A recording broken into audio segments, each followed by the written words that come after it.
जय श्री माता जी। क्या आपने कभी सोचा है कि ईस्टर का मतलब सिर्फ अंडे और मिठाई नहीं है, बल्कि ये एक अद्भुत पुनरुत्थान की कहानी है। एक ऐसा बलिदान जिसने पूरी मानवता को क्षमा और प्रेम का संदेश दिया। आज हम बात कर रहे हैं ईसा मसीह की उस बलिदान की, जिसने हमें सिखाया क्षमा ही सबसे बड़ी शक्ति है, और जानेंगे कि सहयोग कैसे हमें आत्म साक्षात्कार देकर उसी दिव्य प्रकाश से जोड़ता है। क्या आप तैयार हैं एक ऐसी यात्रा पर निकलने के लिए जो आपके शरीर, मन और आत्मा तीनों को छू जाए? तो आइए जानते हैं ईस्टर और सहयोग का वो गहरा संबंध, जिसे जानकर आपका हृदय भी कहेगा, अब समझ आया असली पुनरुत्थान का क्या होता है अर्थ। कहा गया है कि परमेश्वर इन लोगों को क्षमा करे, क्योंकि इन्हें नहीं पता कि ये क्या कर रहे हैं। केवल इतनी ही क्षमा की भावना हमें देखकर सारे सत्य का साधन आज पृथ्वी पर लाकर परमेश्वर के अवतार ने पुनरुत्थान का श्रेष्ठ आदर्श अपनी परम पूज्य श्री माताजी निर्मला देवी जी माध्यम से प्रस्तुत किया। हमारे धर्म ग्रंथों के अनुसार कलयुग की शुरुआत यीशु के जन्म लगभग 2023 साल पहले के बाद हुई। कलयुग की शुरुआत के समय मनुष्यों में पाप बढ़ता गया, तब इस पृथ्वी पर परमेश्वर को अवतार लेना पड़ा। परमेश्वर का अवतार हमेशा ही दूसरों के दुख को सहन करने वाला होता है।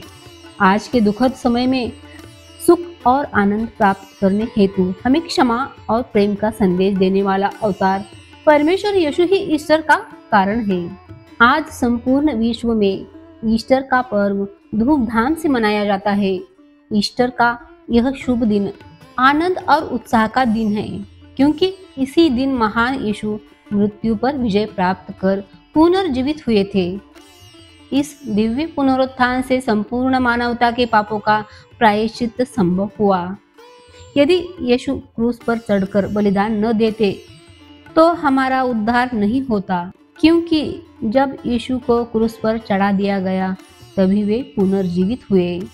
सभी ईश्वर अवतारों ने सामान्य मानवों के दुख को झेलते हुए अपने जीवन के माध्यम से क्षमा का सर्वोच्च संदेश पूरी दुनिया को दिया। परम पूज्य श्री माता जी ने कहा है कि यीशु, जिन्होंने हमारे सूक्ष्म शरीर के सहस्त्रार्चक स्थित पिंगला नाड़ी पर अवतार लिया, और वह प्रकाश तत्व के अवतार है, वही श्री गणेश के पुत्र है। श्री गणेश मासूमियत और पवित्रता के प्रतीक है। परमेश्वर ने अपने पुत्र को ही मानवता का उद्धार के लिए पृथ्वी पर भेजा।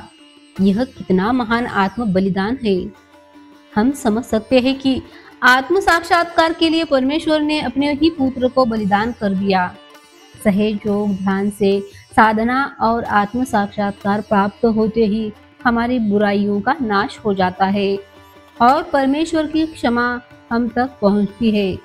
इसीलिए ईस्टर का सही अर्थ है कि मृत्यु पर विजय, आत्म साक्षात्कार की ओर एक कदम। यदि हम श्री माता जी के बताए मार्ग पर चलते हैं तो हमारा जीवन भी सार्थक हो जाता है, और जो मार्ग श्री माता जी ने हमें दिया है तो उसी को चलकर हम अपने भीतर के परमेश्वर को जान सकते हैं। हमारे भीतर छिपी चेतना को जगाकर आत्म साक्षात्कार का अनुभव सहयोग से हो सकता है। ध्यान, सहज श्वास चक्र जागरण और श्री माता जी के प्रेम पूर्वक बताए गए उपायों से भी आत्म साक्षात्कार संभव है। परम पूज्य श्री माता जी द्वारा आदर्श रूप से दिया गया यह आत्म साक्षात्कार हमें भी श्री यीशु के समान प्रकाशवान बना सकता है। लेखिका, संत साहित्यिक, अभ्यासक है मनीषा ढिगड़े, नागपुर।